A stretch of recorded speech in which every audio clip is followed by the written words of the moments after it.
বাংলাদেশের মানুষ আমাকে ডাকতেছে মলম। এই মলম, আমি তো মলম লাগান ছাড়া আমি পারি না ভাই। এই মলম আমি লাগাবো আমার পনের পুটকির ভিতরে। তারপরে নিউজ তো আজকে আসেন, খুব আপডেটলি আপনাদেরকে নিউজ দেখাচ্ছি। বাংলাদেশ থেকে পাকিস্তান কি দিয়েছে বাংলাদেশকে জানেন? প্যাঁচ দিয়েছে। ওইটা কিন্তু প্যাঁচ নয়, ওইটা হচ্ছে পারমাণিক। এই জাহাজ ইন্ডিয়ার পুটকির ভিতরে ঢুকিয়ে যাবে, আমার রিপাবলিক বাংলার পুটকির ভিতরে এটা ঢুকিয়ে যাবে, ঠিক আছে? আরো বলে রাখছি, মৌলবাদী শক্তি তোমাদেরকে বলতেছি, বাংলাদেশ ধ্বংস হয়ে যাবে। ইন্ডিয়ার কিছু না দিলে বাংলাদেশ খেতে পারবে না। চার দাম বেড়ে গেছে আকাশ পূর্তি। আর এই প্যাস, এটা কিন্তু ইন্ডিয়ার জন্য একটি সংকট, খুবই সংকট এটা।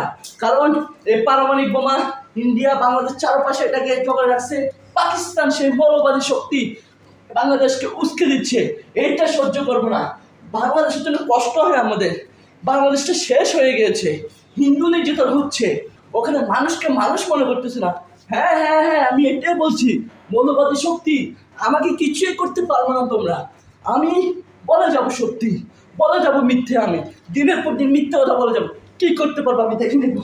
আরো আসো, দেখো কি আছে, দেখো এদিকে দেখো, এই লাইটের করে দিই বলো পারমাণবিক।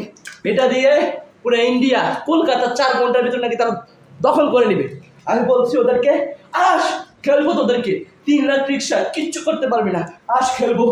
আমাদের পুটকি দিয়ে এটা ঢুকিয়ে দেবো, না হলে রিপাবলিক বাংলার পুটকি দিয়ে ঢুকিয়ে দেবো এখন।